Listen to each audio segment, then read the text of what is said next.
At my daughter's wedding, her fiancé shoved my face into the cake and sneered, "Try some dessert, beggar!" Laughter echoed through the hall, until someone among the guests suddenly pointed at me and shouted, "He's a billionaire!" In that instant, the fiancé's face turned ghostly pale, and everything changed. If you're watching this video, tell me where you're from or what time it is for you. Try the dessert. Grant said it to the room like an MC. He was smiling. He was always smiling when there was an audience. The dessert presentation looked like a museum exhibit. A 5-tier wedding cake took center stage on a white platform. Glass domes hid pastries bedazzled with gold leaf. A chocolate fountain murmured in a corner, ringed by strawberries lined up like soldiers. Phones were out. Everyone wanted proof they had been near money. I stood at the fringe, counting carbs in my head. The math never stops. I'd asked for a diabetic option days ago. The coordinator had nodded and written it down. Tonight, that box was unchecked. Grant clinked a knife to a flute. "A small surprise for my bride," he said, "because sweetness belongs where it can be seen." The laugh was polite. His parents had perfected that laugh. Paula's shoulders were square with pride. Edgar held his drink the way a judge holds silence. Mia squeezed my hand. "It's fine," she said under her breath. "We'll get you coffee." "I'm good," I said. I was not. I felt the early tremor in my fingers and the dry mouth that isn't thirst. My meter was in my pocket like a talisman. The pastry chef lifted the glass dome from a tray of miniature eclairs. The room tilted. I blinked and took a breath through my nose. Sugar in the air can feel like a memory. Grant descended the steps from the DJ riser. The best man shadowed him, carrying the attention like a boom mic. They cut through the crowd toward me. "Dad," Mia said, and I heard the wobble. She wanted to leave this room. She wanted to believe she could keep both halves of her life from colliding. Grant reached us with his champagne still full. "Theo," he said, broad and charming, "you've hardly eaten. That won't do." "I'll manage," I said. "You always manage."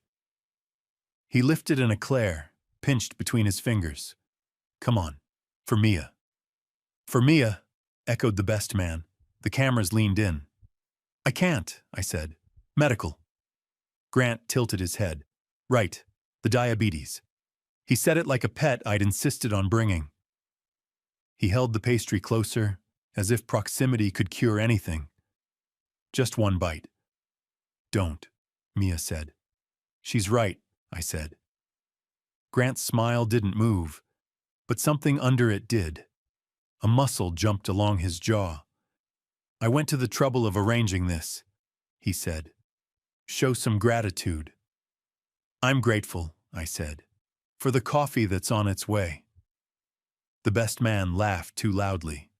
"He's delicate," he said, to no one in particular. It gave the crowd permission. I tried to pivot away. Grant stepped with me. He placed his free hand on my shoulder. It looked like a friendly touch. His fingers dug in. "Open up," he said. No. He didn't like being told no. The room knew that, even the people who would never admit it. I saw the shift in posture around us. Guests turning sideways for a better angle. Staff hesitating because tips complicate courage.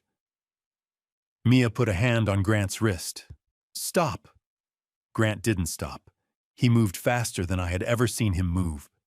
The eclair dropped. His palm slid to the back of my neck. Then my face went forward. There's a sound a cake makes when it meets a human head. It isn't slap or smash. It's a muffled rip like pulled silk. The smell is sweet and ridiculous. Frosting filled my eyes and nose. Sugar packed my mouth. I tasted vanilla and humiliation. I heard the room make the noise a room makes when it sees blood that is not blood. Somebody laughed. Two people gasped. I couldn't see. The cake platform shuddered. A topper tilted and fell. I was breathing through icing. Hands grabbed my arms and hauled me upright. I blinked hard, smeared cream across my face, and saw the world through sugar. Mia was pale and fierce. "What is wrong with you?" she yelled at Grant. Grant held his hands up like a man who had missed a step. "It was a joke," he said. "Theo's fine." I wiped my eyes with the edge of a linen napkin. My vision cleared enough to find the exit, the restroom, the place where men lock doors and breathe. The room hadn't decided whether to be horrified or entertained. It would take its cue from the highest bidder. Paula reached me first. She pressed a fresh napkin into my hands, 2 quick pats on my forearm. "Let's keep perspective," she said. "It was a moment. Don't make it a thing." "Mom," Mia said, "he shoved my father into our cake." "Accidents happen," Paula said, gentle as a blade. "The important thing is to move on." Edgar was already with the venue manager, a man in a black headset with fear in his eyes. The manager kept glancing at the cake, then at me, then at the door like it was a legal exit. "Sir," he said to me, finding an angle, "if you're hurt—" "I'm not," I said. A lie the size of a room. "Good, good." He exhaled. He looked at the cake again and swallowed. "We'll, need to discuss the damage. There's a clause regarding—" "Speak to me," Edgar said, sliding between us with a smile full of ownership. "We'll handle it." The manager nodded quickly to the money and drifted away from the man covered in frosting. I saw the calculation land. Liability belongs to the least expensive person in the room. Grant stepped close, wine breath sweet and sharp. "You went face first," he murmured, so only I could hear. "Clumsy." "Apologize," Mia said. He gave her the show apology, head tilted, voice warmed 2 degrees. "Theo," he said, projecting. "I'm sorry if you felt—" "If," I said. "Like I went too far." "You did," Mia said. He kissed her forehead as if he were soothing a child. Cameras loved it. I took my meter out as a shield and pricked. The number flashed higher than I wanted, lower than I feared. I needed water. I needed air. I needed out of this room where someone else's power set the oxygen. A waiter drifted near with a tray of flutes and a gaze that couldn't settle. Young, sharp, clean cut. He gave me a small nod. The private kind. Then he moved on. I went to the restroom and locked the door. Cake slid from my hair into the sink in heavy folds. I ran water until the mirror stopped showing a clown. My hands trembled. I breathed and counted and breathed again. The phone buzzed in my pocket. A new message from an unknown number. "I have video. You should have it, not them." Attached was a 10-second clip. No caption. A single angle from near the dessert table. In it, Grant leaned toward the best man. "Try the dessert," he whispered with a grin the room never saw. Then he looked at me. Then he came. I watched it twice. My stomach steadied. Evidence is oxygen. Another buzz. They're asking for copies. I'll stall. The profile photo was the waiter's face, younger than I wanted to admit. I typed back, "Thank you. Keep your head down. Send when safe." I wiped off the last of the frosting and opened the door. The hall was empty. Music thumped through the wall like a second heart. When I returned to the ballroom, a DJ voice boomed a toast. Grant on a riser again, champagne in hand. "To learning to laugh at ourselves," he said into the mic. Laughter. It rolled and curled and found us. He basked in it. He gestured at me as if I had volunteered our family as a bit. Mia didn't laugh. I didn't either. I caught the venue manager on his orbit. "I'll need your incident report," I said. He blinked. "We don't usually—" "You will tonight." He looked past me to the table where Edgar and Paula sat with two board members from somewhere important. He weighed it, then nodded once. "I'll bring something by." "Good," I said. "Put names on it." The waiter reappeared as if summoned. He held a tray between us like a shield. Under the edge of the tray, his phone lit my wrist with a preview of a larger file. Uploading 72%. "Water?" he asked, louder than necessary. "Yes," I said. He tilted the tray and set a glass on a side table. The phone screen flicked out of view. He moved on. Paula materialized at my elbow. "Theo," she said, eyes shining with compassion that had been ironed flat. "We can still salvage the evening." "I'm sure you can," I said. "You'll stay for the dances," she said. A statement. "No." Her smile held. "Be gracious." "I'm leaving," I said. "Tell the manager to bring that report to my address." Her pupils tightened. I'd put the wrong kind of spine into this story. She touched my sleeve the way you test fabric. "Don't make this bigger than it is." Grant's toast swelled into a joke about resilience, about family, about how we all need to loosen up. The room applauded. It sounded like rain on a tin roof. I went to Mia. She was twisting her napkin into a rope. "I'm going home," I said. "I'll call you in the morning." Her eyes were wet but steady. "I'm so sorry." "This isn't on you," I said. "Tonight is almost over." "And if they call?" she asked, nodding toward her future in-laws. "You don't owe anyone tonight," I said. Grant hopped down from the riser and wrapped an arm around Mia's waist. He kissed her cheek for the crowd, then looked at me over her shoulder. It was a promise of future fun. I held his stare until he blinked first. I walked out into air that tasted like rain that never comes. The valet stand shone with wet light that wasn't there. My hands steadied around my keys. I could feel the cake in my hair even after it was gone. The phone buzzed again. The waiter sent. "Full clip, audio clean. Delete this thread after you get it. Received.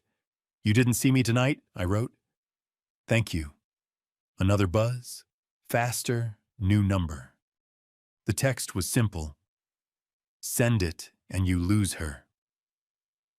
Morning came mean. I woke to the metallic taste that says my blood sugar fell off a cliff while I slept. I chewed 2 tablets, sat upright, and counted the slow climb out of the basement. The apartment was quiet the way a church is quiet after a fight. Phone, 12 missed calls, 8 voicemails, a scatter of texts. The last one on the lock screen was the easiest to understand. Unknown. Send it, and you lose her. I made coffee and hit play. Paula first. "Theo, sweetheart. Let's not freeze one moment in amber. Last night was exuberance. You know men." Delete. Edgar next. "I spoke with the venue. We can tidy the incident, but it would help if you refrained from dramatic claims. Mia is overwhelmed." Delete. Grant, twice. The first was a comedy routine about how everybody loved it. The second had edges. "If you stir this, you embarrass Mia. Be a father." Delete, delete. Mia called at 1:13 a.m., whispering from a bathroom with bad acoustics. "Are you okay? Please answer." I saved that one. I showered long enough to reset my hands.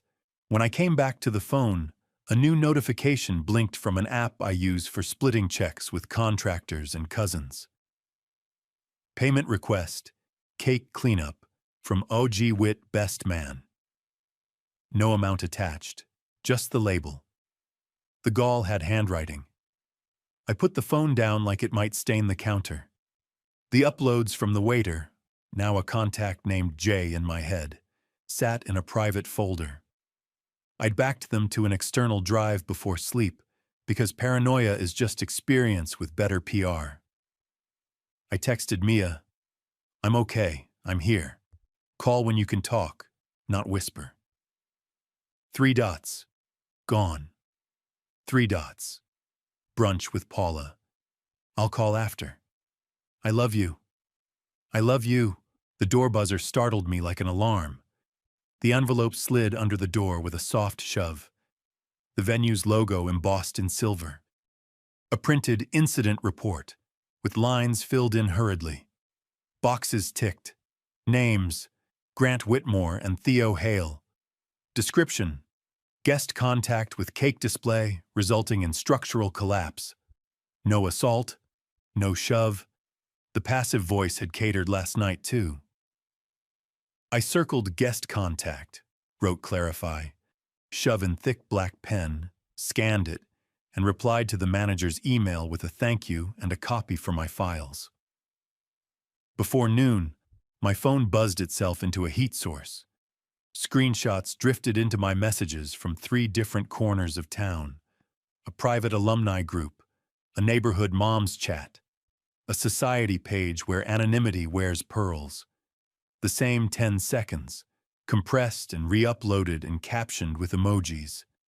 Not public, private viral, the kind that pretends to be discreet and knows exactly how to bite. I didn't post. I didn't comment. I watched the clip once, then closed the apps and stood at my window.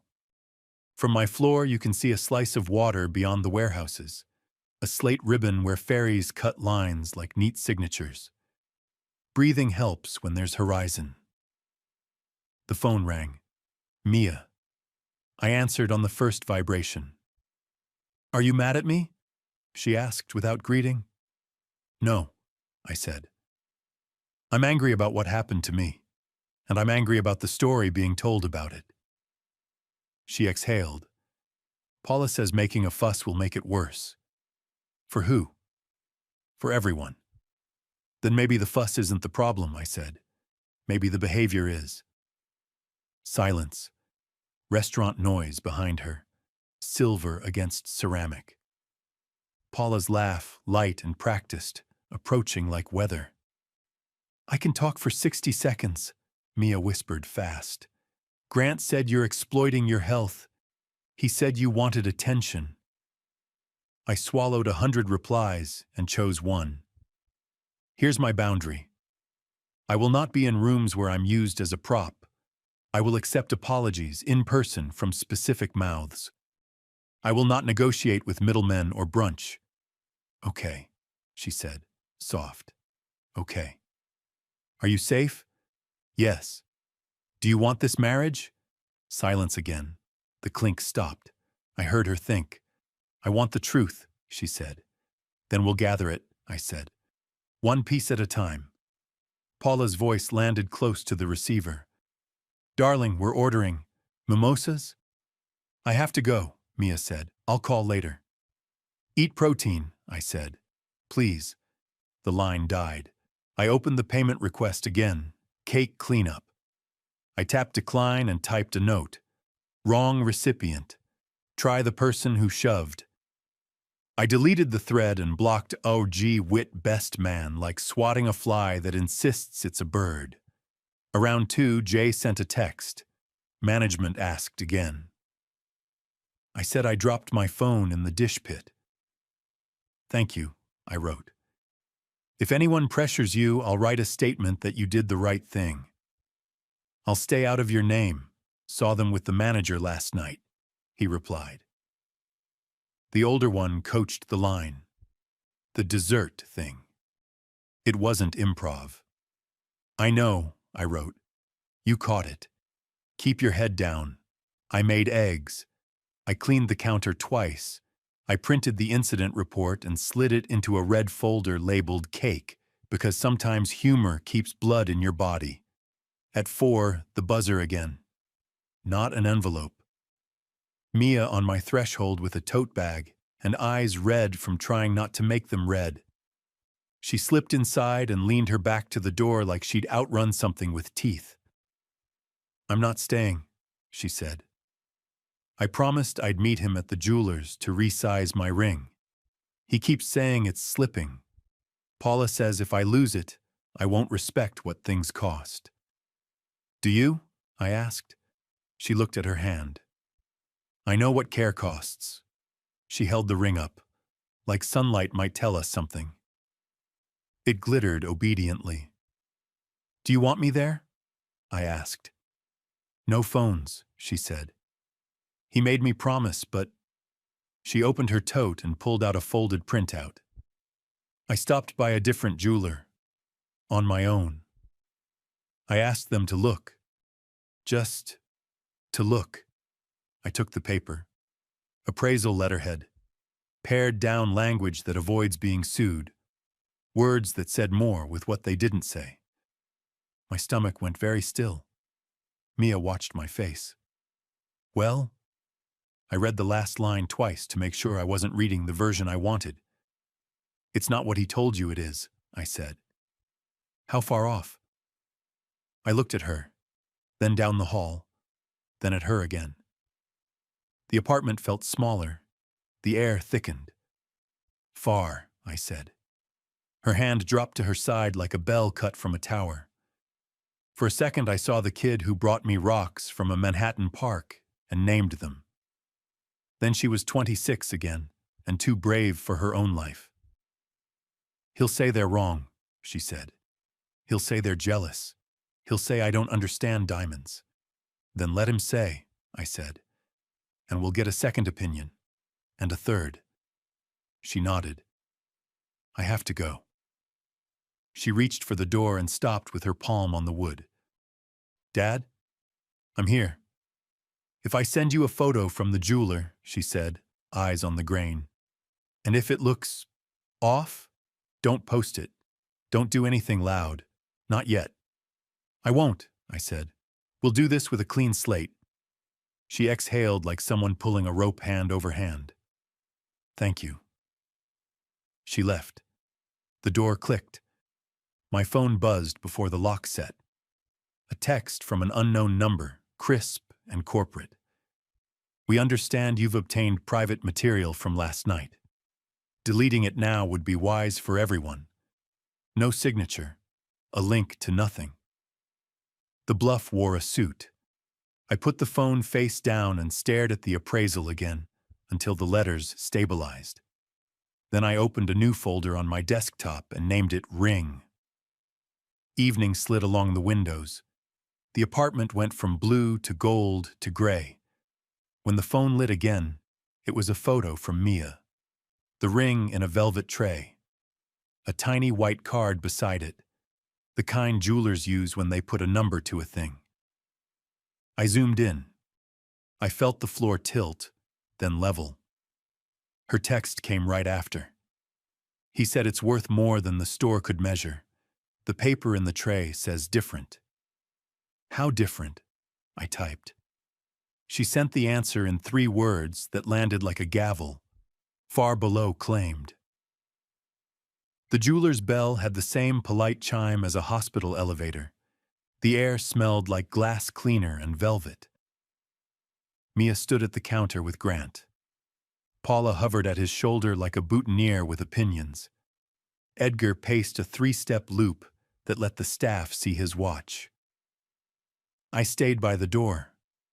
Grant had made his no phones, no drama rule clear. I respected one of those. The associate, a man with tweezers and patient eyebrows, held Mia's ring under a loop. He didn't say, "Wow." He didn't say anything. He set it down on a black tray and wrote on a small white card. Grant leaned in, grinned, then leaned back as if the number were an inside joke everyone else would catch eventually. "It's worth more than you can write on that," he said, voice bright. "Custom piece. Family friend." "We'll resize," the associate said. "No charge." "Of course no charge," Paula said. smiling like she was tipping fate. Mia looked between the tray and me. Her eyes asked for a translation I couldn't give out loud. The number on the card sat there like a low cloud. Edgar's phone vibrated. He answered on speaker, on purpose. "Yes," he said. "We're here now." He looked at me while he listened, then smiled at Mia.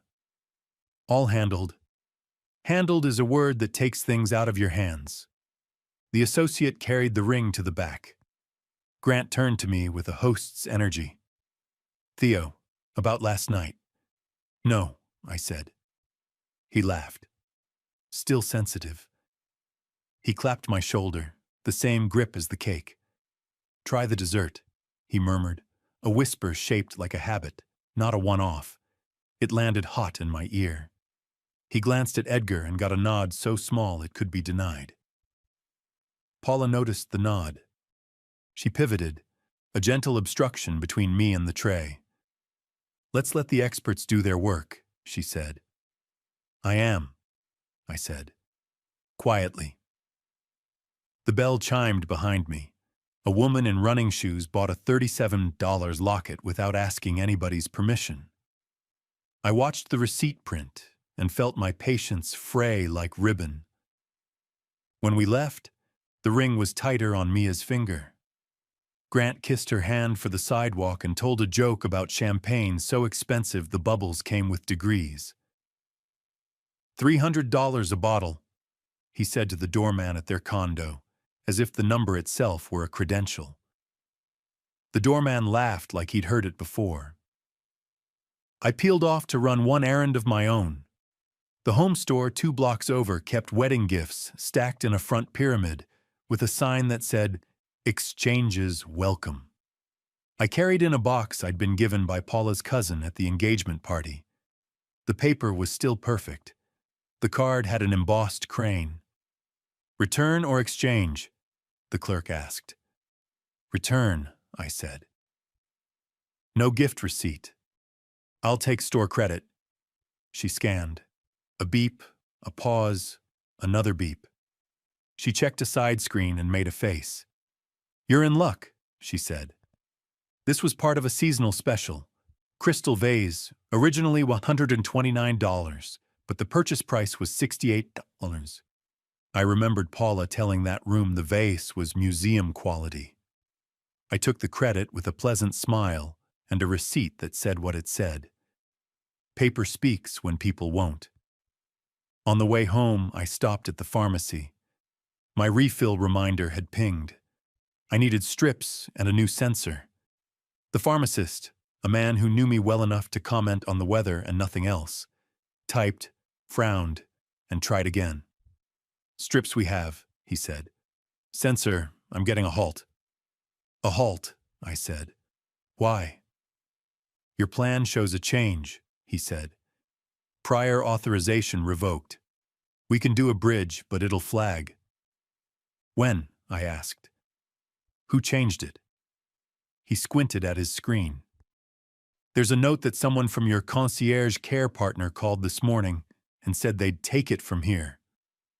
He did finger quotes the way a man drops a match in a glass of water. "Name on the message is Whitmore. It doesn't say which one."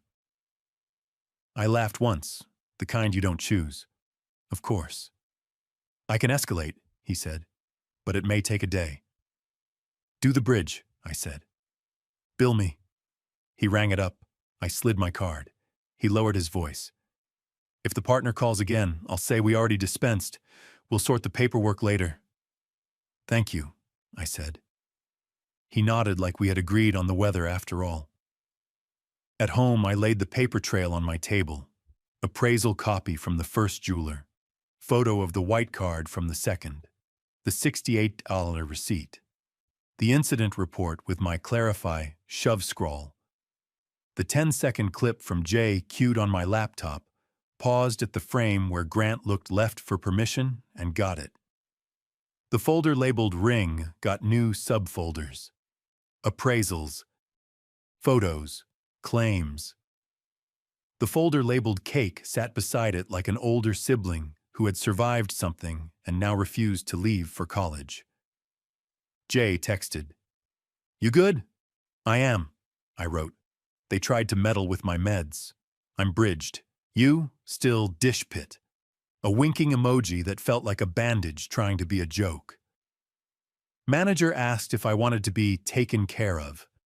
Said a Mr. W would make it worth my while to delete. "Don't take care," I wrote. "Take breath. Send me anything you need off your phone. I'll keep you out of it."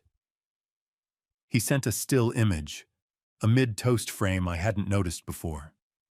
Grant's hand on the mic, 2 fingers tapping the stem like he was counting down. In the reflection of a champagne chiller behind him, a sliver of Edgar's face, smiling at the timing. Not proof in a courtroom, proof in a story. The buzzer. Again. I checked the monitor expecting another envelope. It was Mia. Alone. I opened. She came in with the same tote, the same ring, a different face. She walked straight to the table and saw the papers.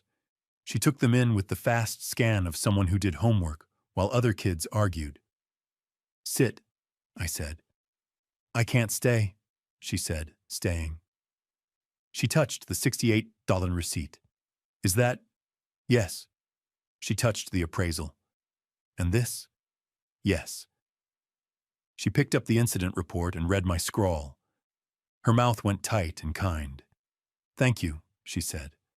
"I'm keeping track," I said. "Not keeping score." She nodded. Her eyes flicked down the hall toward my bedroom. A line of curiosity crossed her face like a thin cloud. "Bathroom?" she asked. "Down the hall," I said. "First door on the left." She went. Her steps stopped early.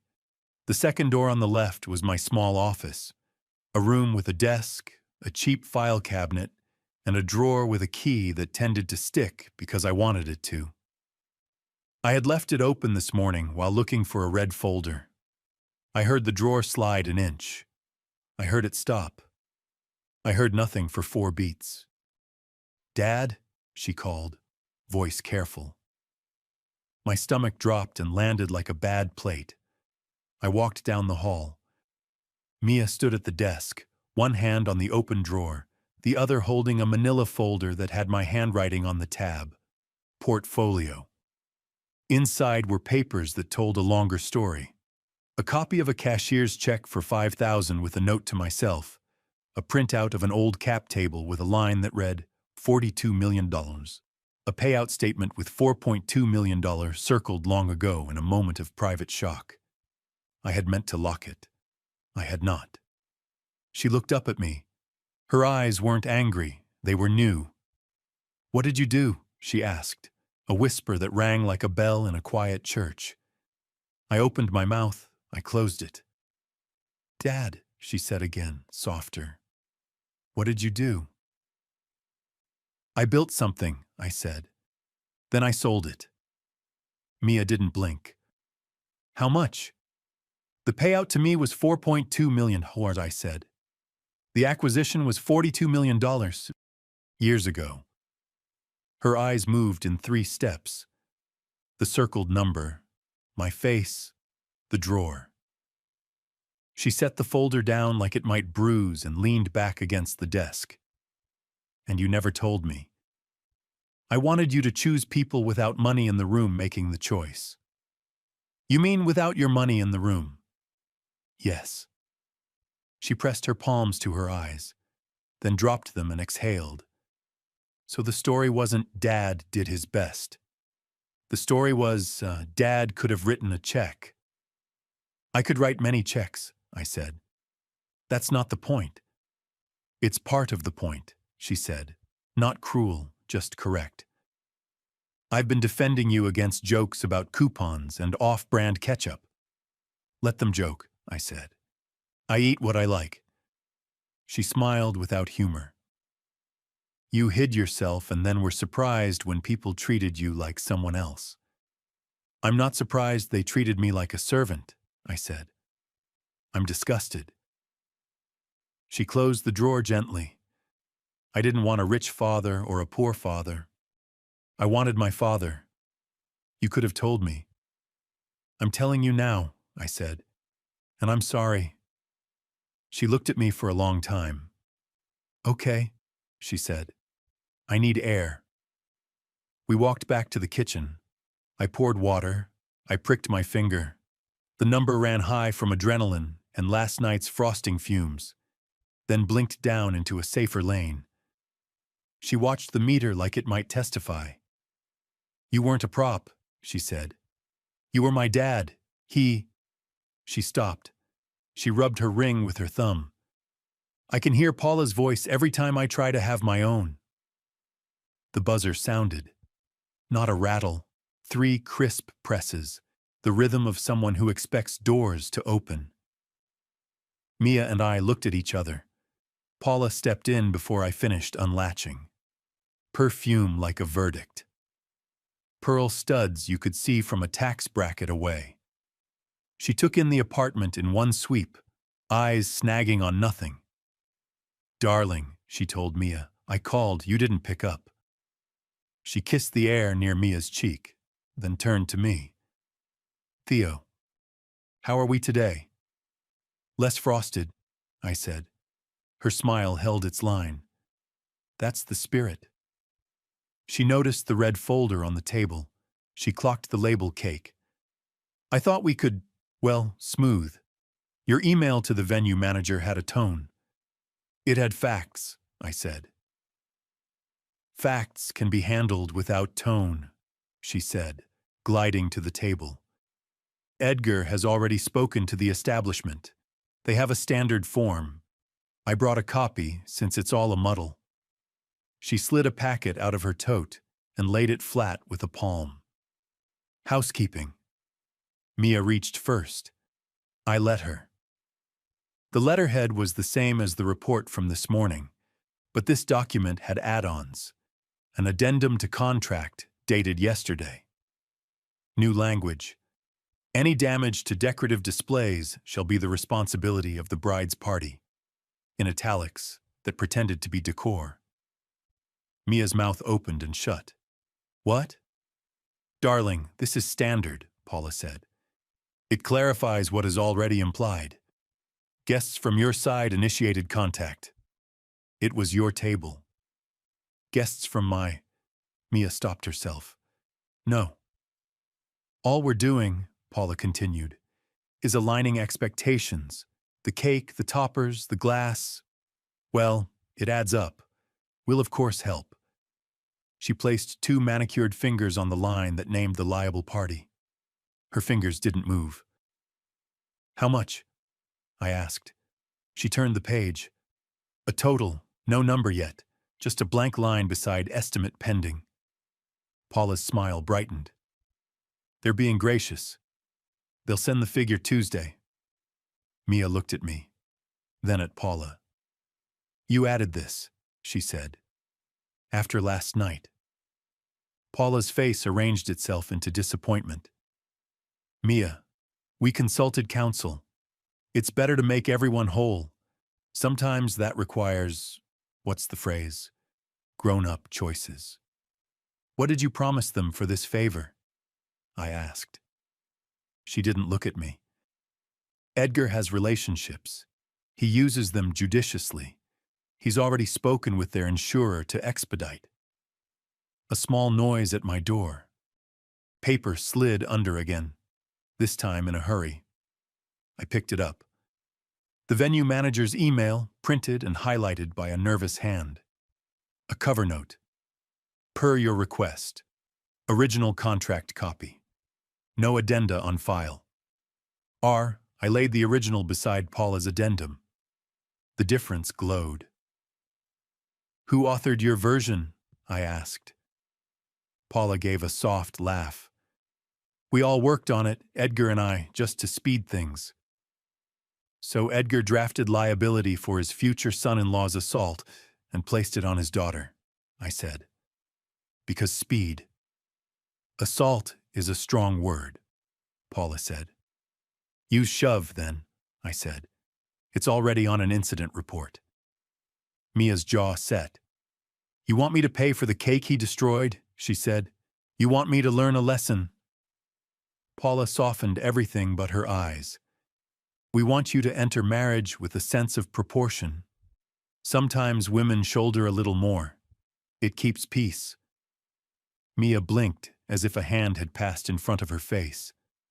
No. Paula turned her smile to me.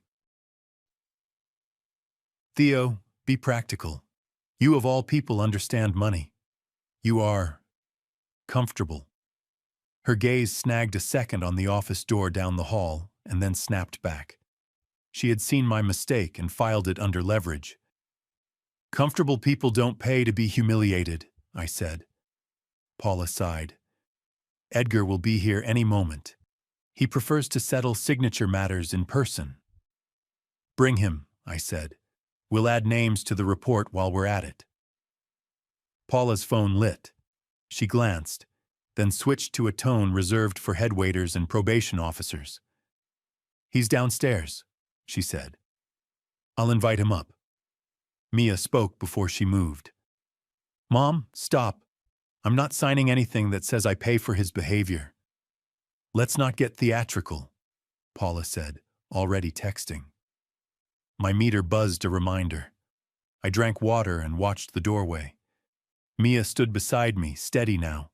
She slipped her hand into mine like she was anchoring us both.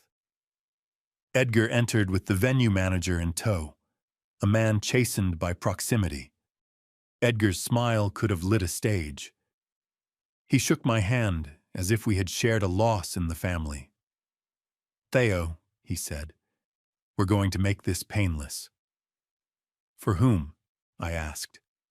For everyone, he said smoothly. He dotted the table with pens he had brought for the occasion. He placed Paula's addendum in the center, aligned with the edge like a runway. The manager hovered, breathing shallow. He glanced at my original contract, and then at Edgar's version, and then at my face. He looked like a man who had agreed to carry a small box and discovered it contained a live animal. R, I said to him, using the initial from his note. Your email says no addenda exist. He swallowed. That's what our file shows. Edgar didn't look at him. We'll remedy that, he said, pen uncapped. This is standard, Theo. You must have seen worse in startup land. I have, I said. But usually the party trying to stick a bill on the victim brought better stationery. Paula placed a fresh sheet in front of me. Here's the compromise, she said brightly. No estimate. A simple notice of dispute acknowledging that the charge is under review. No admission from anyone. It prevents social messiness. We'll handle the rest. Mia reached for it. Paula slid it toward her as if handing a child a chore. Mia pushed it to me. You read, she said. I scanned. Tidy legalese that did nothing except open a door labeled Deal Later. 2 lines mattered. 1, a pre-checked box naming the bride's party as provisional point of contact for restitution. 2, a signature block for family representative. The signature block had been left invitingly blank, like a plate at a generous table. Edgar leaned on his knuckles. We can do this like adults, he said. Or we can let it escalate. I'd hate for Mia to be embarrassed. I looked at Mia. Do you want me to sign anything? She hesitated, then shook her head once. I want you not to be bullied. Bullying is an ugly word, Edgar said. Shove is shorter, I said. His eyes cooled half a degree. You have a way of making small things large. You have a way of making large things small, I said. We balance each other. The manager tried to smile and failed. We do need some form, he said, pleading with the universe. Insurance asks for a record. Then we'll make a record, I said. I took my pen. I drew a single line through the pre-checked box for bride's party. I wrote liability contested in the margin and initialed it, TH. I added a line. Incident involved physical shove by GW. Witnessed. See attached video. I looked at R. You'll get that attachment when you bring your own form with no mystery edits. R nodded like a man who had just been allowed to breathe. Paula's smile went white at the edges. Theo, she said sweetly, let's not drag unpleasant imagery into this. Edgar slid the page back to center with 2 fingers. He tapped the blank line by family representative. Sign, he said, soft, confident. Keep it tidy. Mia set her hand on the paper first. Her ring flashed like something that wanted to be a warning. Dad, she said, do what protects you. I met Edgar's eyes, then Paula's, then ours, then Mia's. I signed Theo Hale on the line. Paula's smile returned, triumphant by reflex. Then I added, beneath my signature, a title I had not been offered. Father of the bride, contesting on her behalf. I dated it. I slid it toward R. Edgar read the extra words, and his jaw twitched 1 millimeter. Paula kept smiling, but a pulse beat once in her throat like a small, surprised bird. I'll file this, R. said, almost grateful. He gathered both the original and the addendum that wasn't, and backed toward the door. Make copies, I said. Bring me stamped ones. Of course, he said. Eyes on Edgar, then on me. Paula picked up her tote. We're all on the same side, she said. No, Mia said, calm. We're on the side that doesn't rewrite paperwork to punish me. Paula kissed the air again, missing Mia's cheek by an inch. You're emotional, she said. Sleep will help. Edgar pocketed a pen with a small flourish. Think before you publish anything foolish, he murmured to me. You can still be part of this family if you learn discretion. They left together, their exit crisp as their entrance. Silence held for a full breath. Mia looked at my signature like it might grow teeth. Did you just help them? She asked, uncertain. I just took the pen out of their hand, I said, and put a timestamp on the truth. The buzzer sounded again. R, breathless, slid a single page back under the door. I picked it up and turned it over so Mia could see the venue stamp in blue and my title in ink. Paula's text landed the same second. Perfect. We're in business. Thanks for being reasonable. A winking emoji that mistook itself for grace. Mia read my added line again. She gave a single laugh that wasn't happy and wasn't sad. It was recognition. Her phone vibrated. She looked, winced. Grant, she said. He wants me at the condo, now. Do you want me there? I asked. She shook her head. Not yet. She slid the stamped page into her tote like medicine. At the door, she paused. Dad? I'm here. Thank you for telling me, she said, even if it was late. It was late, I said. I'm sorry. She nodded, then left. My meter buzzed again, a quiet metronome. I sat at the table with the red folder and the stamped notice and the open drawer in the office, daring me to make another mistake. My phone lit with a new number. We saw what you signed. Smart. Then another. Sign anything else and we change the rules. A minute later, a second message from the venue manager's address. Short, rushed. Also, off the record. That addendum language came from Mr. Whitmore himself. Drafted as a courtesy. I can't put that in writing. I set the phone down and stared at the door where Paula had smiled. The apartment felt smaller again. Outside, the sky went from iron to darker iron. I stood to close the office drawer.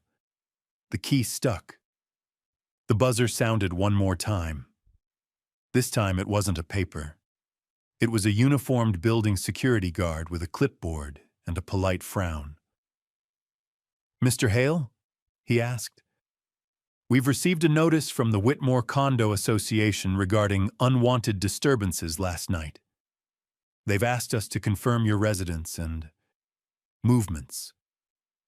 He looked embarrassed for the question he'd been sent to ask. I took the clipboard. The letterhead was crisp, the timing too crisp. "Tell them you spoke to me," I said. "Tell them I'm exactly where I'm supposed to be." I signed his sheet with the same hand that had signed the notice 10 minutes before. My phone buzzed as the door closed. A single text from Mia, 6 words that made the room tilt. I found the line. It moved. Mia's text sat on my screen like a cut. I found the line. It moved. I wanted to write a paragraph. I chose a plan. First, paper. I sent the venue manager a 1-line preservation request. Retain all CCTV and staff comms from last night. I attached my stamped notice of dispute and the 10-second clip. I CC'd the generic legal inbox they publish for slip and fall claims. No threats. Just a clock that had started. Second, money. I called my card company and opened a provisional hold on any incident charges tied to the venue. "Reason?" the rep asked. "Goods services damaged by third party. Liability contested," I said. I logged the case number in the cake folder and breathed easier by half a pound. Third, oxygen. I texted Jay. "Video safe. I won't post. I filed to preserve venue footage.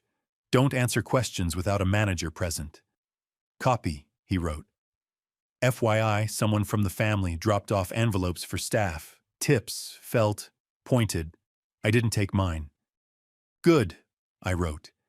"Keep receipts if they push cash." Fourth, allies. I walked back to the jeweler alone. The associate with patient eyebrows looked up like he'd been expecting a storm and got rain. "I'm not here to make you pick sides," I said quietly. "I'm here to ask for your process. What did the card say because your store believes it, not because anyone asked you to whisper?" He nodded once. "We don't do appraisal on the floor," he said. "We resize. We quote fair retail. We print cards for clarity." He slid me a copy of the tiny white card Mia had photographed. He had signed the bottom this time. "No valuation disputes in store," he added. "If a customer wants more, we recommend an independent lab." "Can I write down that sentence?" I asked. He smiled with his eyes. "You just did." On my way out, a woman picked up a $37 locket and paid cash. I watched the receipt print like a metronome and felt my temper drop into the right tempo.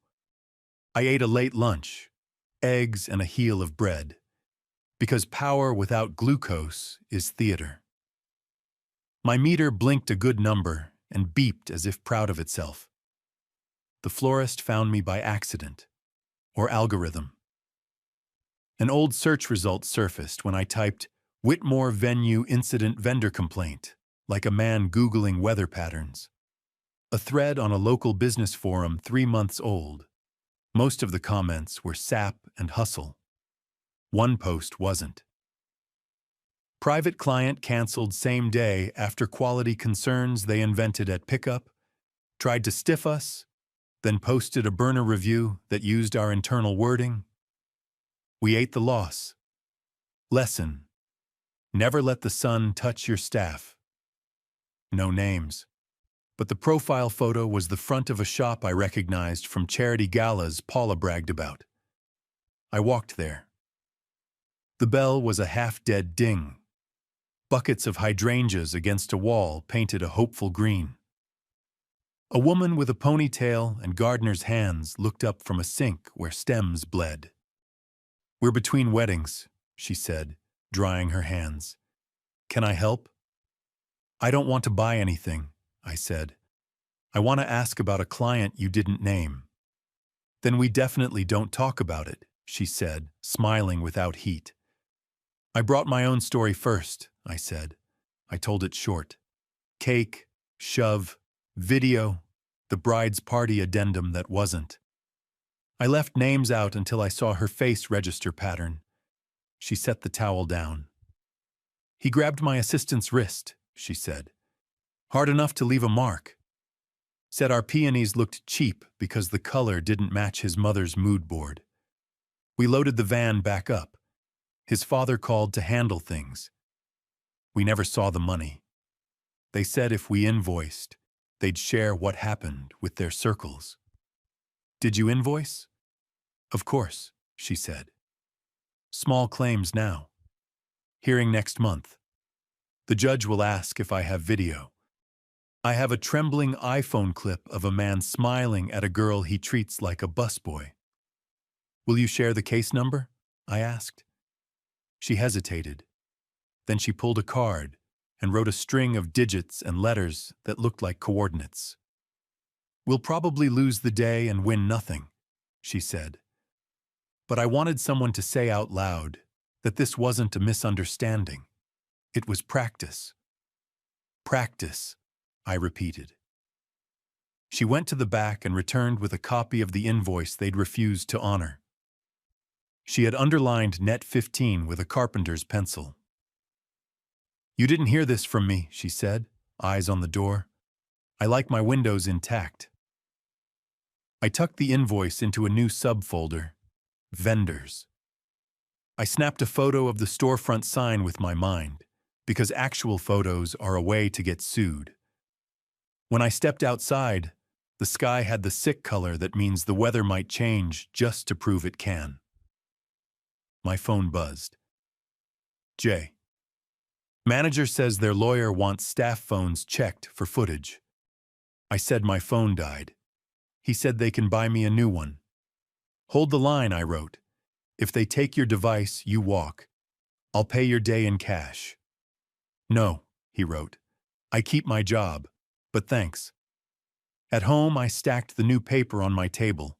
Florist invoice, small claims docket printout, jeweler's signed copy of the little card, pharmacy bridge receipt that showed I paid for my own medical gap because a Whitmore called my plan and played concierge. I wrote a 3-line montage email to myself to make sure I kept action ahead of adjectives. Notice, CCTV preservation demanded, incident report stamped, card dispute opened, freeze, venue charge on hold, PA on record, jeweler card signed, pharmacy bridge paid, fallout, private groups buzzing, florist confirms prior wrist grab, staff tips arrive day after. I ate almonds, I drank water, I checked my meter again because my body doesn't care about narrative. The condo text came from Mia at 7:04. Can you meet me in the lobby? No phones. Then, he's with friends. I don't want to go up alone. On my way, I wrote, I'll stand where you can see me. I put on a jacket I didn't mind getting grabbed. I slid the florist invoice into my inside pocket because sometimes paper works like armor. I printed 2 stills from Jay's clip. The one with Grant's hand on my neck. The one with the whisper to the best man clear on his mouth, and tucked them beside the invoice. I don't like to show my cards. I like to know I have them. The Whitmore building lobbied like a museum. Marble you could eat off. A chandelier that thought about Versailles when it brushed its teeth. 2 security guards behind a desk that could land a plane. I stood off to the side where the cameras could see me not making trouble. One guard glanced up. He had a face made for telling you sorry professionally. He approached with both hands visible. Mr. Hale? Yes, I said. I'm sorry, he said. There it was. We've been instructed by the residents of PH2 that you're not permitted on property without an escort or prior notice. I'm in the lobby, I said. I'm not going upstairs. I'm meeting my daughter here. He consulted a tablet he hated. The note says, "No meetings in common areas without prior approval. Causes disturbance." There's a list. He turned the tablet half an inch.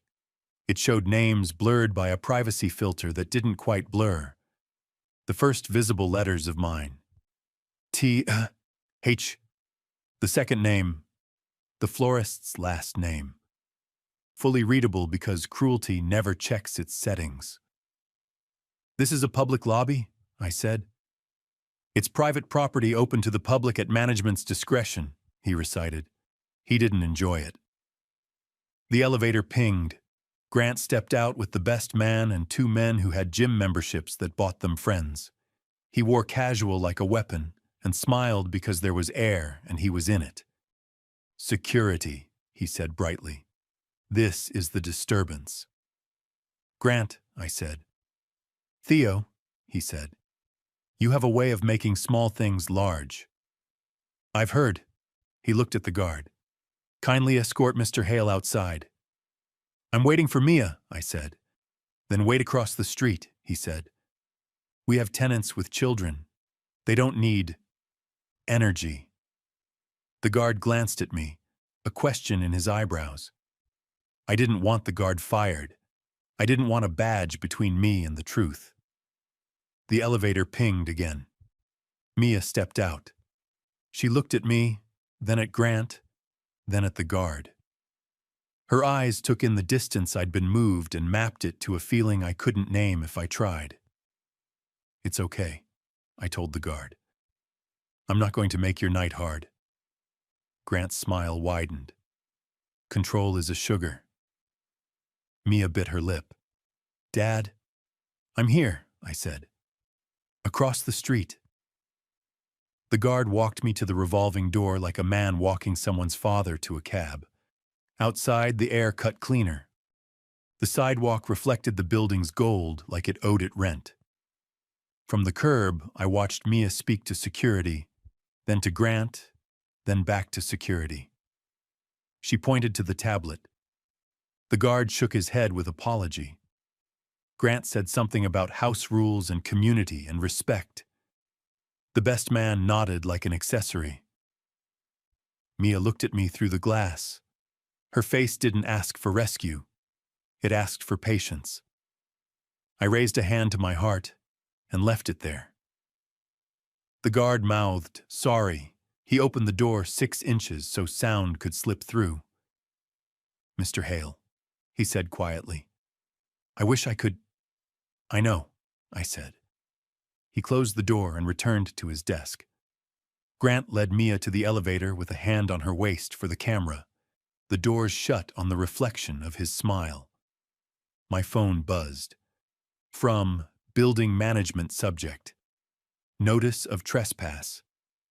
Pending body. This email serves as preliminary notice that repeated visits may be construed as harassment. Please coordinate through residents of PH2 for future access. The line between lobby and sidewalk felt like a border drawn with chalk. The night wind lifted the edge, and for the first time since the cake, I felt the door lock against me with an official click. The sidewalk taught me patience. The glass taught me I was outside. I walked a slow square around the block and let the wind rinse my head. By the time I came back to the condo entrance, the lobby had rotated personnel. New guard, same desk, different tablet. My phone buzzed. Jay dropped from dish pit. "Break room now. Full file uploading, 87%, audio's clean. You safe?" I wrote. "For now." Manager thinks I'm dumb. It helps. I waited under an awning shaped like a crown. The city glowed like a dimmer switch turned by a careful hand. Upload, 100%. The note under the link. Listen at Zor 7. I put in one earbud and kept the other ear for the street. The clip opened on the cake like a planet. Guests framed the edges. Grant at the riser, mic in hand. The best man beside him, grinning on reflex. Off to the left, half out of frame, Edgar leaned in. At row 7, you hear it. Awkward mic dip, then clear as a bell, not meant for the room. Edgar, say the line, try the dessert. Grant's mouth moved right after, obedient and bright. Try the dessert. The crowd laughed like trained air. I watched myself in the background. Small, steady, a man with his hands in his pockets because he didn't trust himself to reach for anything. I scrubbed forward. The shove, the silk rip sound. My body bent at an angle I'd never seen from the outside. I let it run once. I stopped it on the frame where Grant looks left for permission and gets it. Edgar's smile is small and exact. Paula's face doesn't move at all.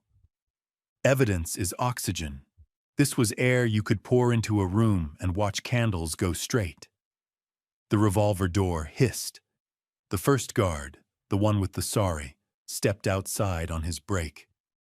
He spotted me and walked over with caution, like I might explode or thank him. Both were true. You again, he said, not unkind. Me again, I said. He stood beside me so the cameras could read his posture as neutral. He spoke to the air. Busy night. Always is when people write their own rules, I said. He let that pass.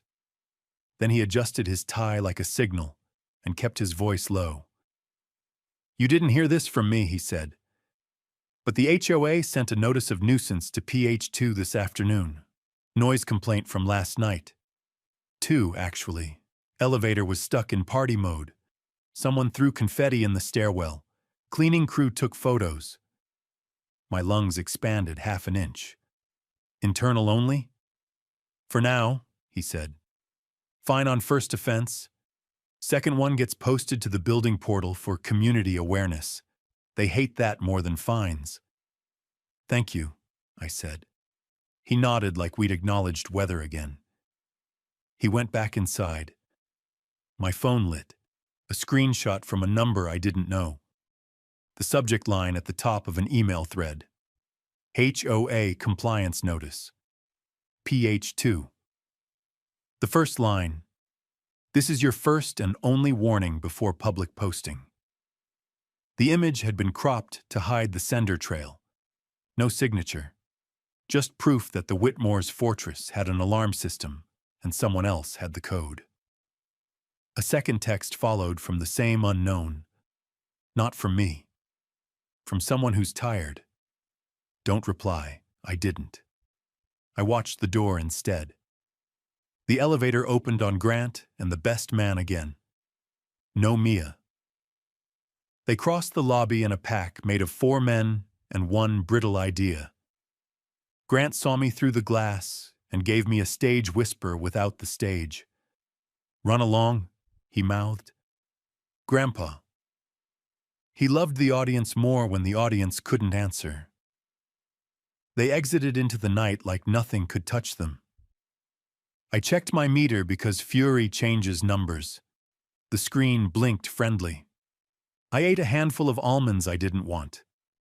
10 minutes later, Mia stepped out with a woman I didn't know. Neighbor, dog walker, ally, who hugged her fast and whispered something that looked like, call me. Mia walked to the edge of the curb and looked left and right like a child at a crosswalk. Learning traffic is a choice.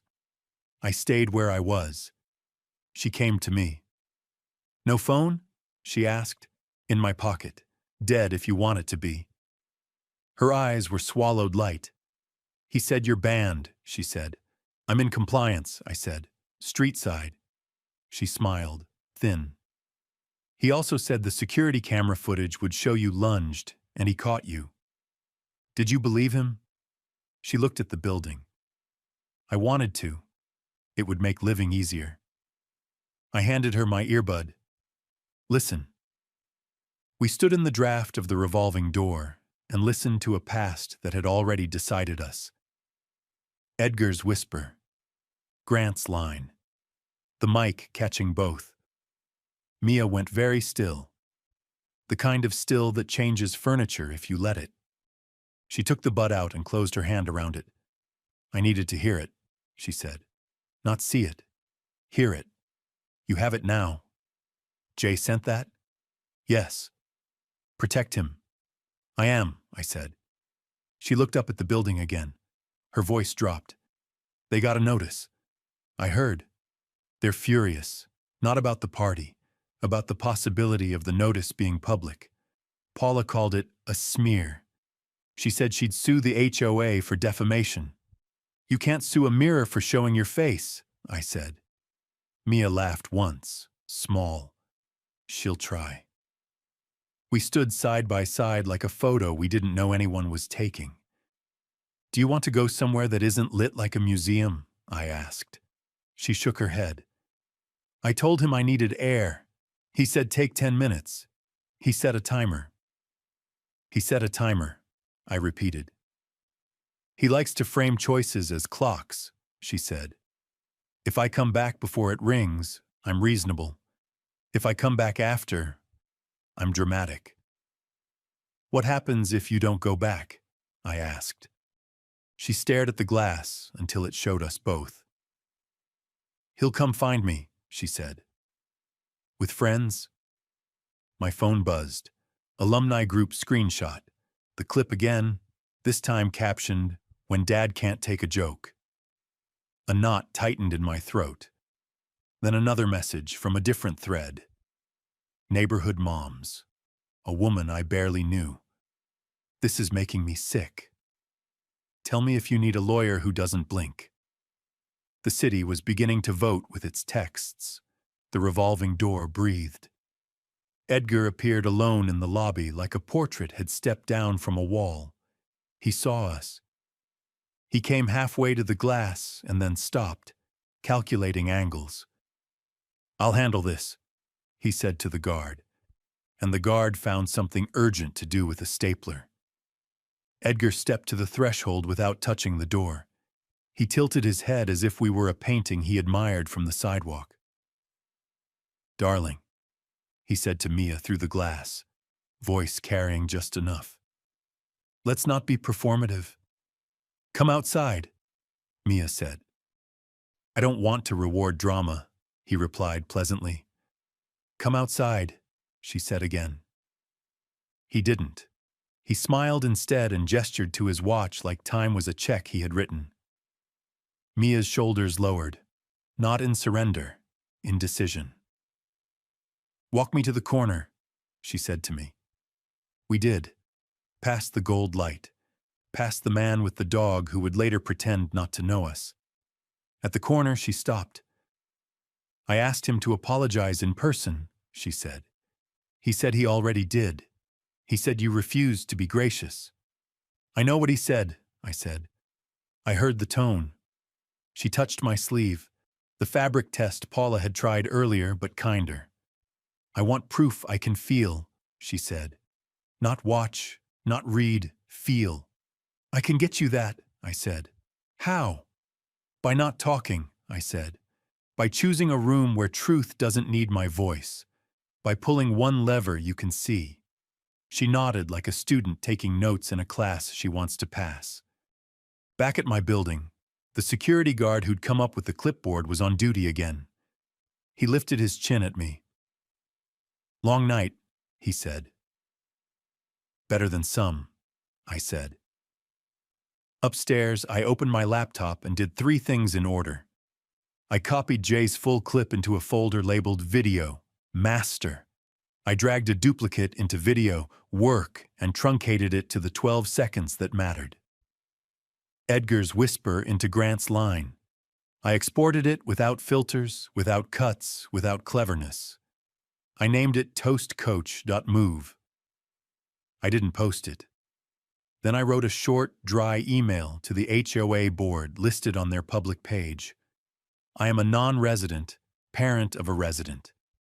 I witnessed conduct on shifted date at Coastal Estate venue and at PH2 that may relate to notice, so 25 to 11.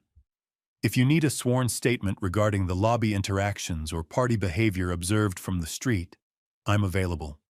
I attached nothing. I offered oxygen, not fire. I shut the lid and let the room go dark around the red folder and the stamped notice and the quiet meter on the counter. My phone buzzed on the table. Unknown number again. A single line. Tell your busboy to stop pretending he's a hero. We can find his address.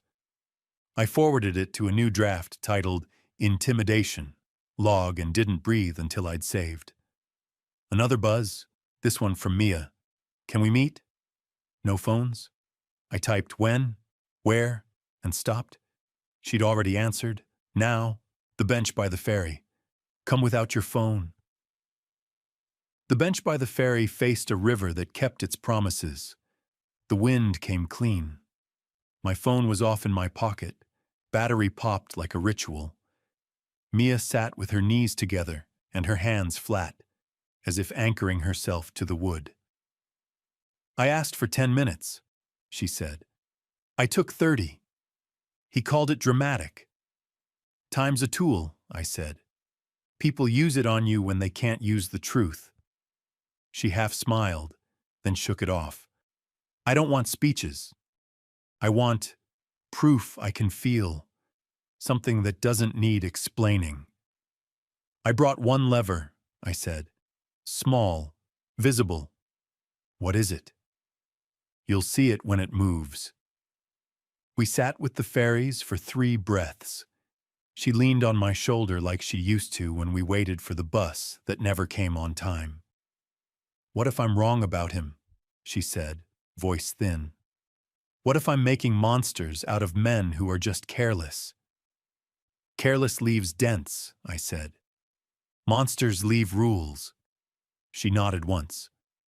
Okay, show me a rule I can touch. Tomorrow, I said. Public place, no talking. Why tomorrow? Because people sign most things on weekdays. The wind lifted the edge of her coat. She tucked it under and stood. I can do one night, she said. Then I need you to show me a lever. I will. We walked back in silence. I handed her my meter like a weird bouquet. Check me, I said. She did. She watched the number blink into a safe lane, a small proof that bodies can be convinced. She handed it back.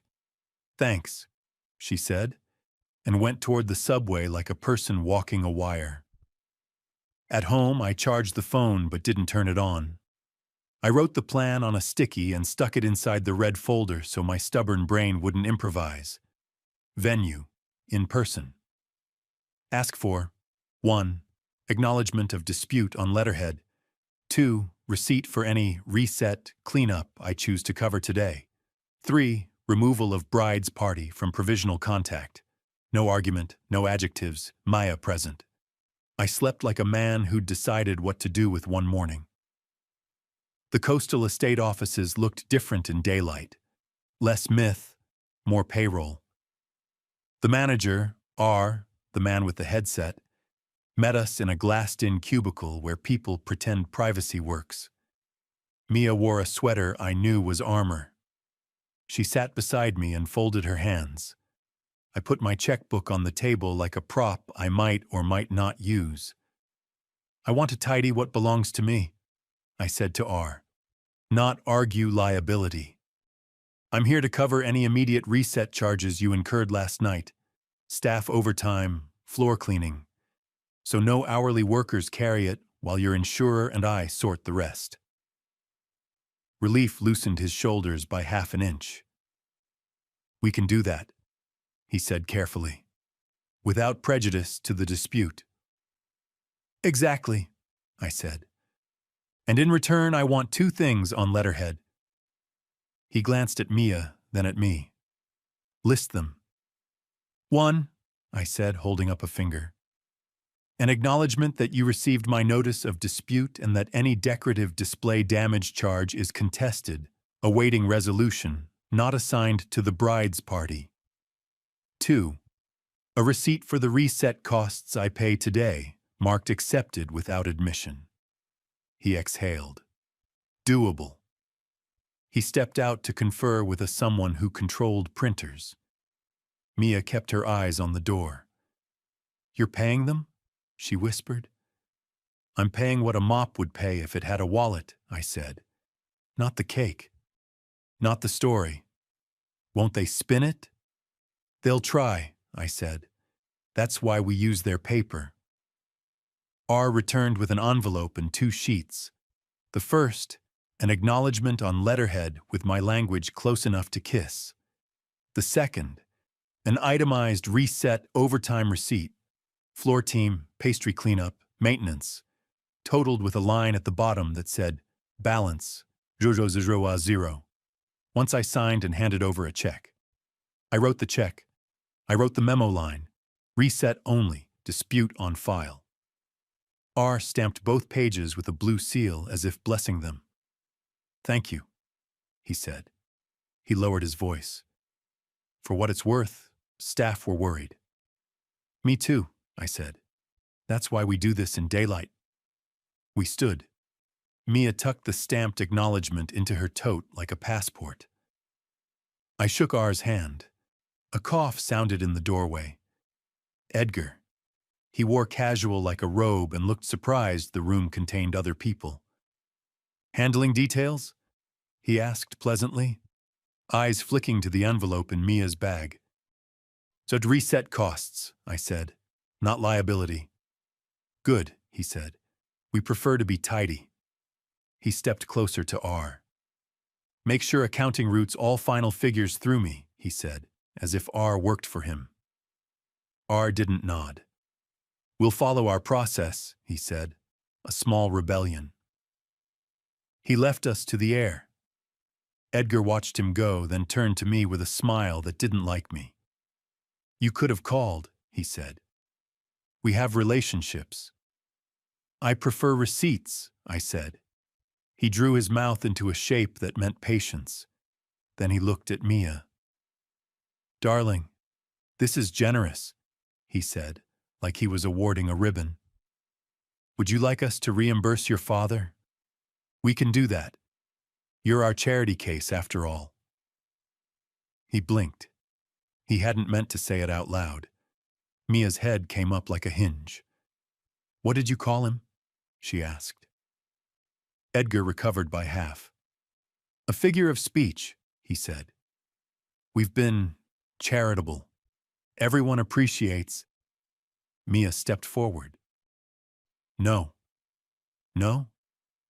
We don't need your reimbursements," she said. "We need your accountability."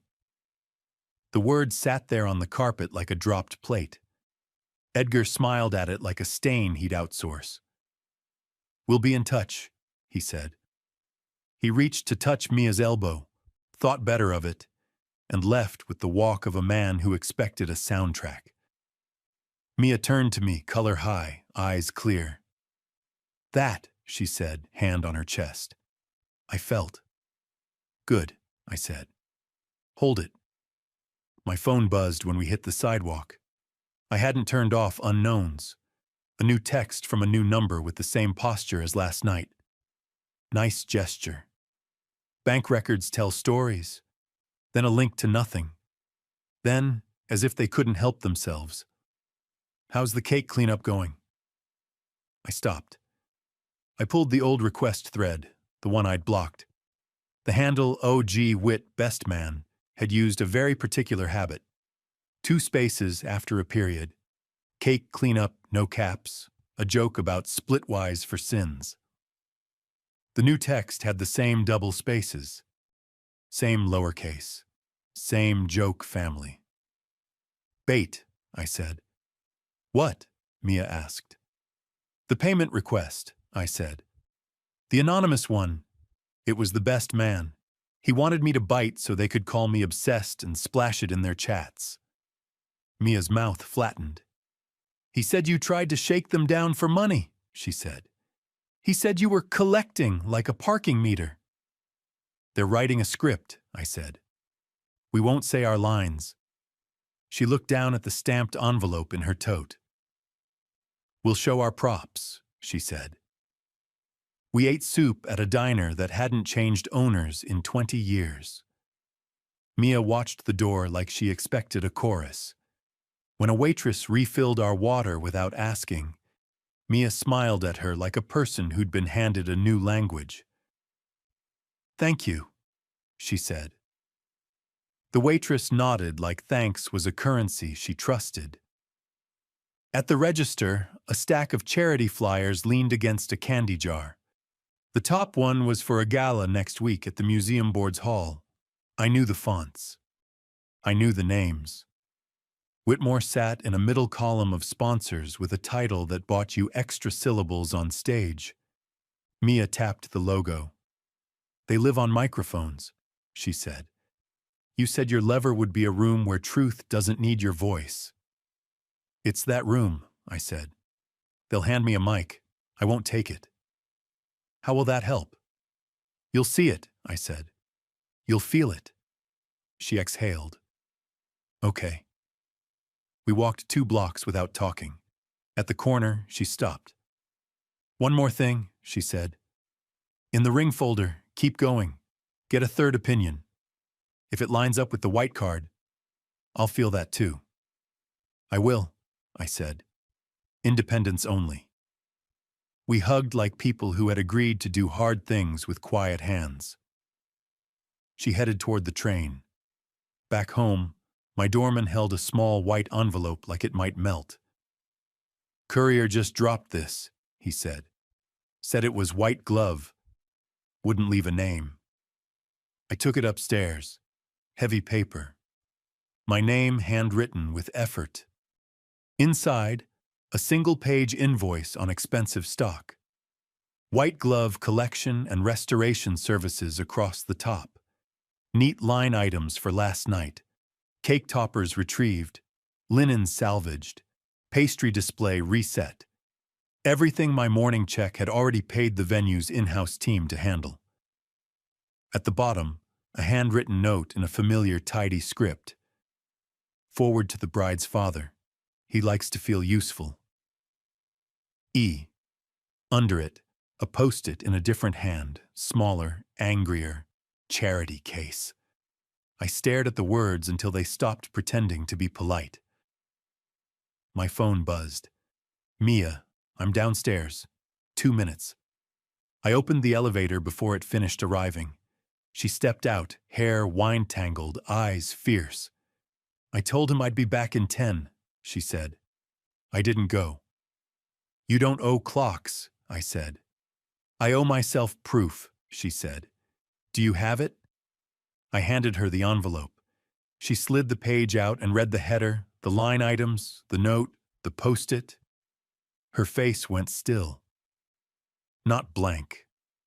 Solid. She looked up at me and nodded once, emotion with weight.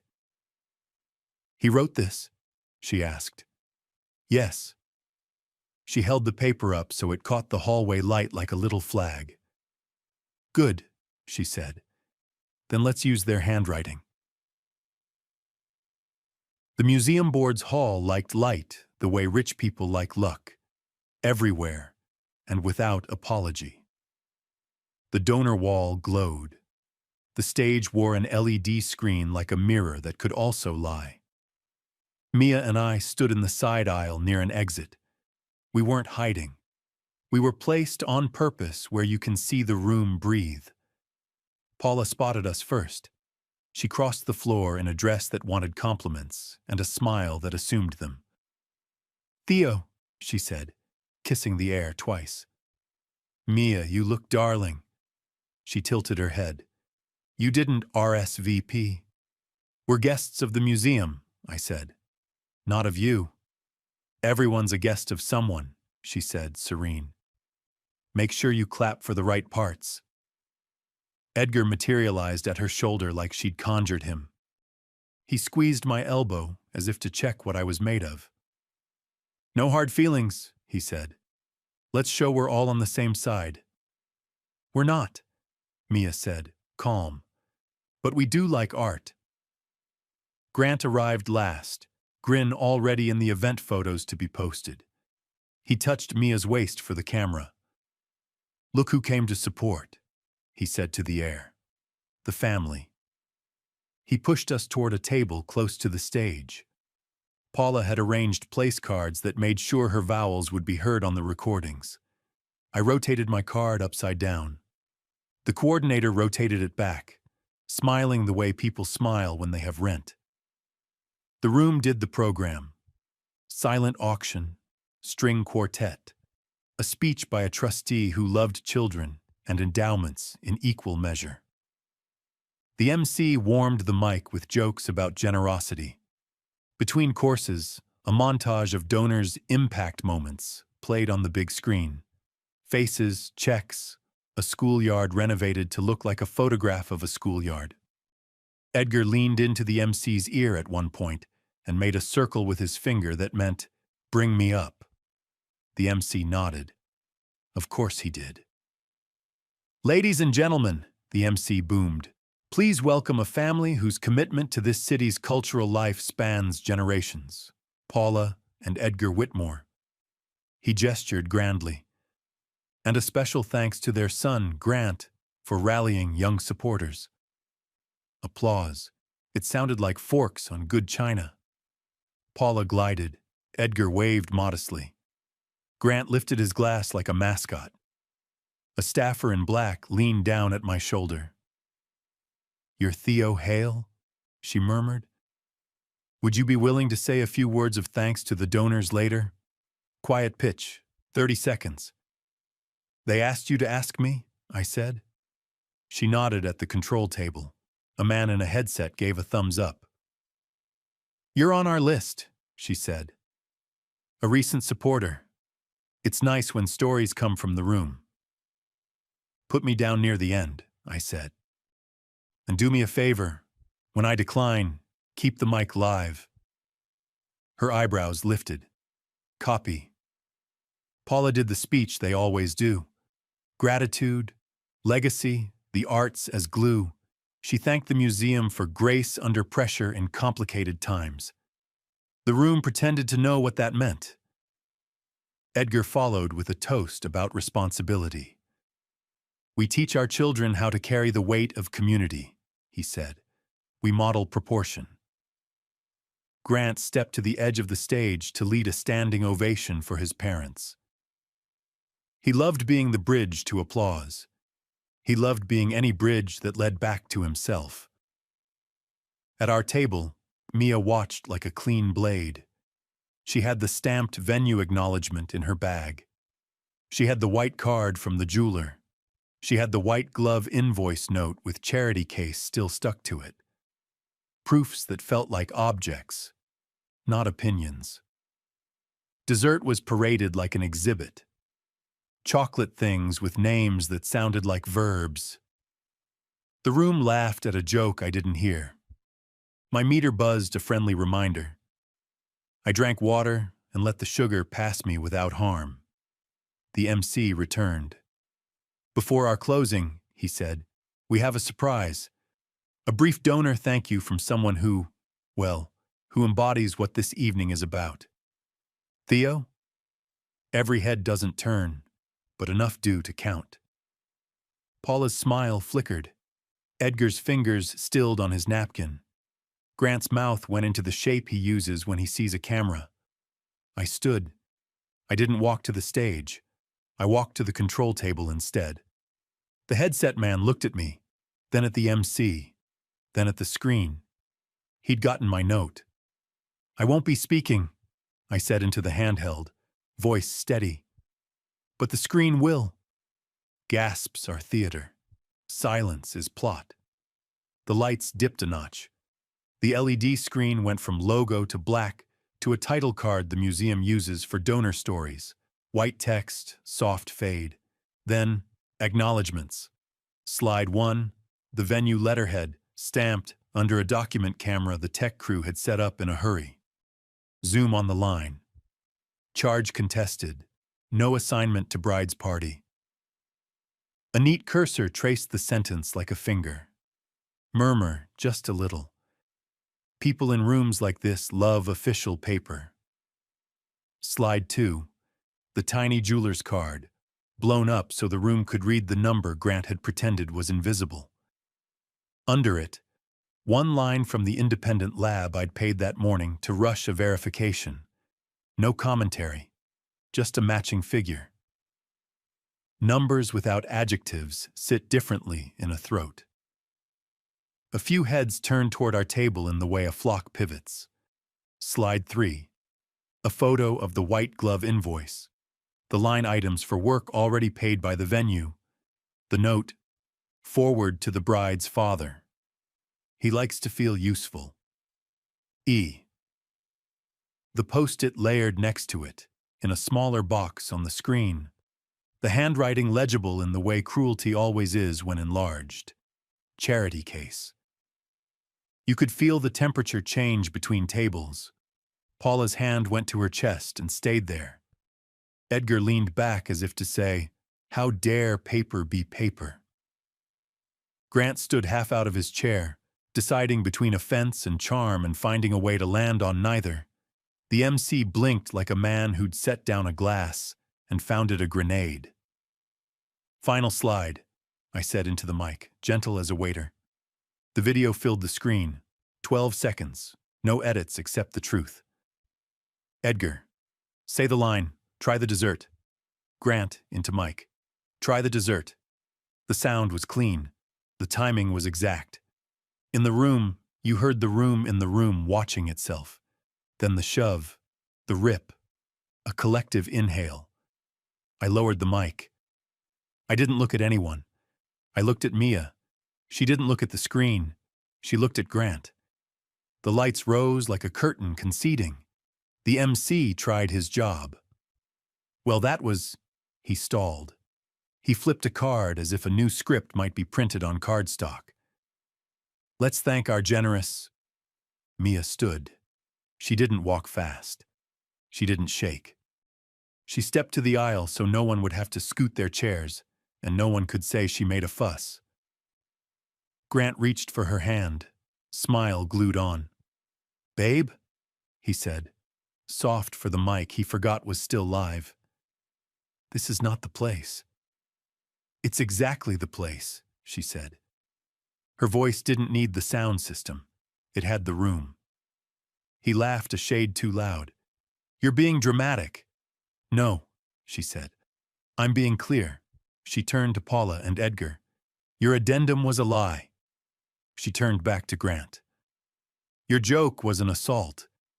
She lifted the white glove invoice and held it up like a program. "Your handwriting was a mask that slipped." A woman at another table said "oh" like a prayer. Grant tried to redirect. "Mia, you're overwhelmed. Sit. Breathe. We'll talk as a family." She looked at him the way you look at a door you've used for years and suddenly see is painted on a wall. "No," she said. "A single syllable has weight when it's earned." It landed. It stayed. She took the ring off. Not theatrical. Accurate. She set it on the linen in front of him, next to a dessert that looked like a jewel. The white card number from the jeweler might as well have floated above the table like a caption. He didn't touch the ring. Paula stood, hand half out, meaning to pull Mia into the old orbit. Edgar's jaw made the calculation politicians make in foyers. Mia ignored both. She turned to the MC. "Thank you for the art," she said. "Please continue. I won't take the mic." I stepped to the control table and handed back the handheld, face down. The tech slid it onto the board like a man cooling metal. Grant found words he thought might work. "You're humiliating yourself," he said, teeth only. "I'm releasing myself," she said. She walked down the aisle. People moved their knees to let her pass. Some moved their eyes. A few didn't move at all, waiting to see if money could reverse gravity. I followed 3 steps behind, because you don't walk in front of someone leaving their own scene.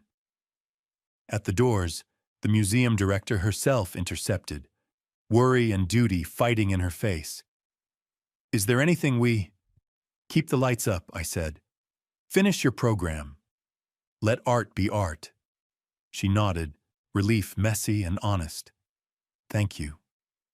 Outside, the air was cold and simple. Mia leaned against the stone and breathed like a person coming back to her body. "I didn't plan to say it," she said. "It just lined up." "Truth likes rooms with good acoustics," I said.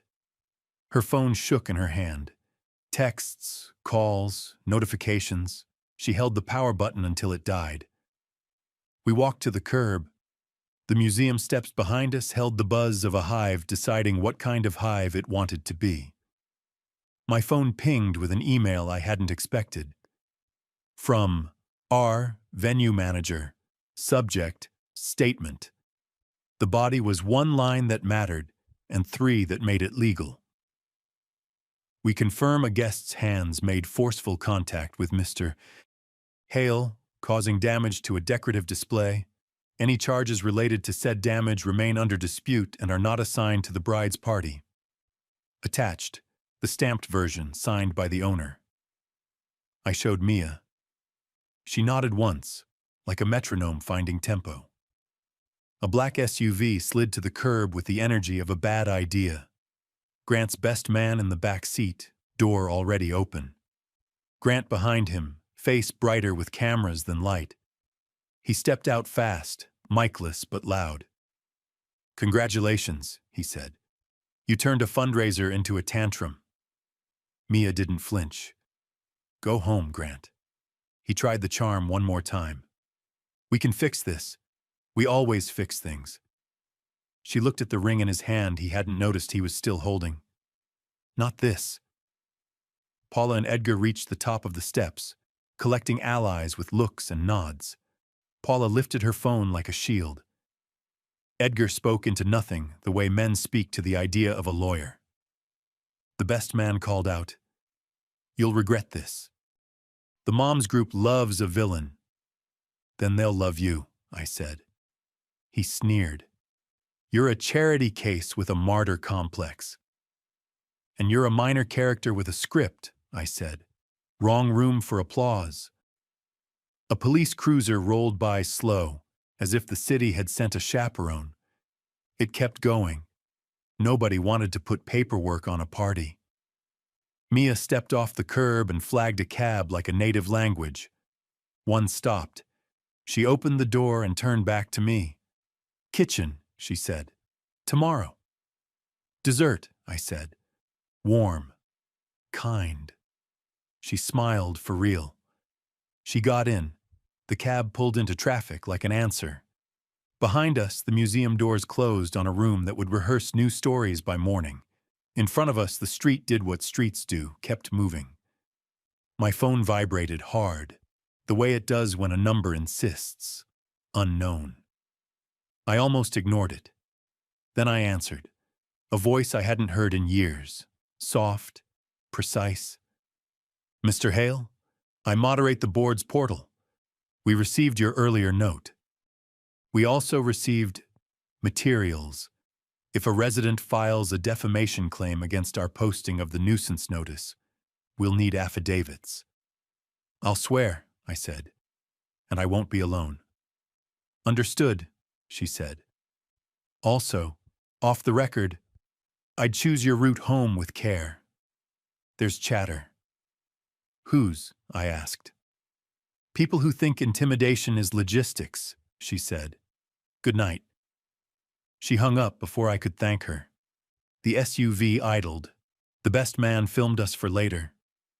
Grant watched the cab's taillights like a man who'd chased too many things and learned too little. I pocketed my phone and walked toward the train because walking has a way of making plans. Halfway down the block, a shadow detached from a doorway and fell in step. Not Jay. Not a friend. A man with a cap pulled low and a job in his pocket he hadn't decided whether to do. "Mr. Hale," he said. I kept my hands visible and my voice level. "Yes." "Message from people who prefer quiet," he said.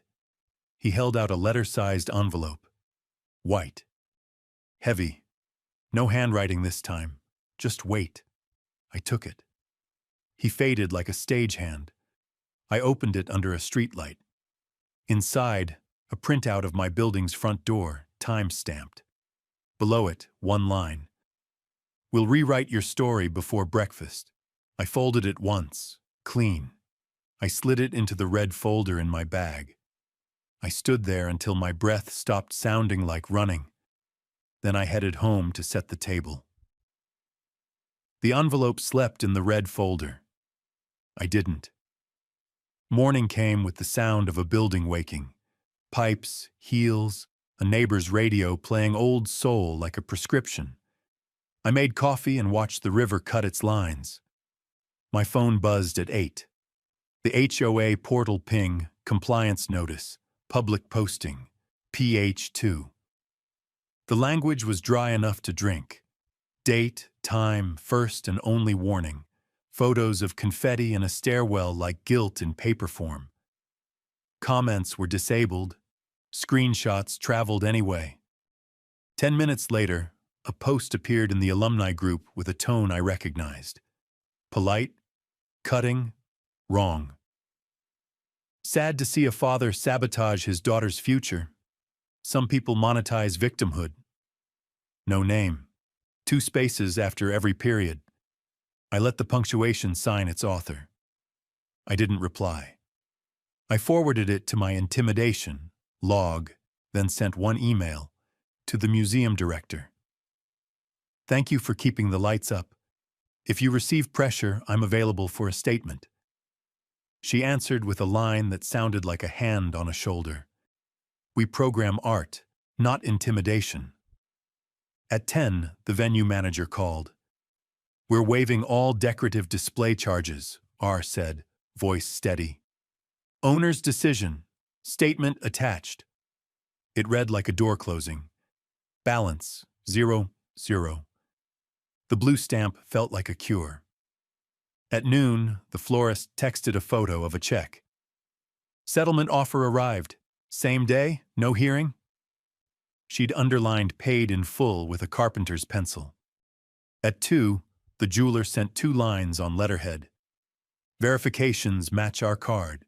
We do not comment on clients. We do recommend independent labs. I filed it under ring and let the folder stop asking for adjectives. Mia arrived at 3 with a suitcase that rolled like a sentence finishing. She wore a sweatshirt that had belonged to her and nobody else. Behind her, a car service driver carried a cardboard box that said kitchen in Mia's handwriting from a lifetime ago. I'm not homeless, she said. I'm readdressed. Addresses change, I said. She set the suitcase in the hall and looked around like a traveler learning a country's rules. He sent flowers, she said. The card said, let's be adults. I left them in the elevator. Good, I said. Her phone buzzed and stilled, face down. She breathed with it, not for it. The doorman rang upstairs, old-fashioned courtesy. Mr. Hale, he said, your daughter asked me to hold a package yesterday. I'm sending it up now. A box arrived with white glove tape torn and a note in the tidy script that mistook itself for class. Return to sender. Inside, the white glove invoice I'd already paid at the venue. Someone had wanted me to pay it twice. Someone had written the same joke twice. Mia held the paper like a stamp collection. We don't have to keep their handwriting, she said. We can keep our receipts. We will. We carried the suitcase to the spare room. We made a bed. We folded 2 shirts into a drawer because starting small tells your body the move is real. She put the ring box on the dresser without ceremony. Empty. Accurate. Next? She asked. We eat, I said. I sliced apples, butter, a shake of cinnamon, a little lemon. The pan whispered. The kitchen smelled like a memory that makes you kinder. My phone rang. Unknown. I let it go and watched the transcription appear as text. This is counsel for the Whitmore family. Cease disseminating doctored materials. Any further defamation? It trailed into boilerplate. I forwarded it to the HOA moderator with a subject. in case they escalate. She replied, "We have counsel too." A knock. Not the buzzer. A real knock. I opened to find the first guard from the condo, the man with the professional sari. He took off his cap like we were in a church. "I'm off shift," he said. I wanted to say, what they did in the lobby wasn't right. If anyone asks, I'll say exactly what I saw. If you need the timestamp, I wrote it down. "Thank you," I said. He nodded. "My sister's a nurse. She says video helps good people keep their jobs." "Your sister is correct." He handed me a scrap of paper with a time scrawled in block letters. He left before he could be thanked twice. We ate at the counter. The apples softened into themselves. Mia blew on a spoon. "Grant called my office," she said. "He offered to mediate with my boss." "How's your boss?" "She said HR trains on this now," Mia said. She asked if I wanted a meeting or time off. I said yes to both. The phone buzzed again. This time a name. J. Boss, quiet. Staff rumor is Whitmore's reevaluating events there. Manager says I did right. Also, someone left an envelope for me with cash. I gave it back. He shrugged. "Proud of you," I wrote. "We're good. Eat somewhere not near cake." A third message pinged. The museum MC. He wrote in a long paragraph that tried to be short. "I'm sorry. I should have cut the feed sooner. If you need me to say what I heard in rehearsal, the part where Edgar asked for the grace line, I will." "Thank you," I wrote. If asked. Not before. By evening, the alumni thread had eaten itself. Half the people deleted their comments. The other half posted articles about bystander courage and pretended they'd meant that all along. The moms group did what moms do. Circulated a list of charities that support service workers facing retaliation. Someone tagged Jay without saying his name. I didn't post. I made tea. At 9, a final text from an unknown number tried one more costume. "We can still be family." "No," I wrote. "Be well." Silence finally did its job. Mia stood at the stove with a spoon, waiting for the apples to cool. She looked at me, then at the pan, then at me again. "Will there be more?" she asked. "Probably," I said. "But less." She nodded. "They'll say I embarrassed them." "They'll say a lot," I said. "We have paper." We carried 2 bowls to the table. We didn't turn on music. We let the apartment be the size it was. Steam rose. Cinnamon lifted. Butter shone. I slid a bowl toward her. "Try the dessert," I said. She smiled. Not a performance. A face finding itself in its old place. She took a bite. She closed her eyes. She opened them. "It's good," she said. Warm. Kind. If this story resonated with you, leave a like and consider subscribing. You can also drop any comment below, even just one word. Maybe tell me where you're watching from, or what time it is right now. Sometimes one word is enough to say you were here.